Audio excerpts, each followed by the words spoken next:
আপনার সঙ্গে কিছু কথা ছিল। আমার সঙ্গে কি কথা? আজ আমার 5 লাখ টাকা লাগবে, দেন। 5 লাখ টাকা? 5 লাখ টাকা তোমাকে দিতে যাব কেন? আমার প্রয়োজন, তাই আপনি দিতে বাধ্য। তোমার সাহস তো কম নয়, আমি টাকা দিতে বাধ্য? বের যাও আমার কেবিন থেকে। স্যার, বাংলায় একটা প্রবাদ আছে জানেন তো? সোজা আঙুলে ঘি না উঠলে আঙুলটা একটু বাঁকাতে হয়। হে দেখেন স্যার, বেশি বাড়াবাড়ি করলে না এই ছবি সোশ্যাল মিডিয়া আপলোড করে দেব।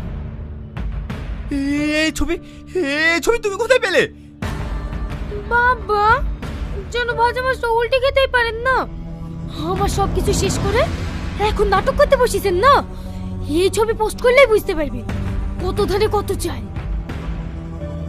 সালমা, সালমা প্লিজ আমাকে এভাবে ফাঁসাই না। তোর 5 লাখ টাকা পর্যন্ত আমি তোকে 5 লাখ টাকা দেবো, কিন্তু দয়া করে তুমি ছবিগুলো ডিলিট করে দাও। আমার একটা মান সম্মান আছে।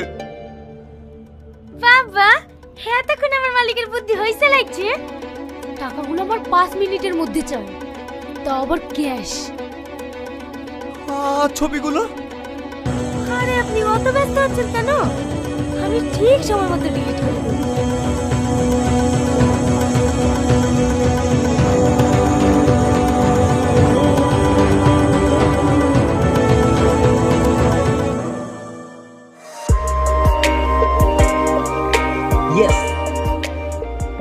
তুমি না সব সময় ফার্স্ট হও, আমি তোমাকে হারাতেই পারি না। খেলায় কি আমি কাঁচা নাকি তাই তুমি আমাকে হারাতে পারবে? ওরে বাবারে,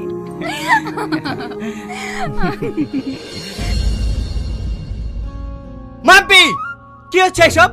আরে ছেলেটাকে এসে এসে পরিচয় করিয়ে দিই।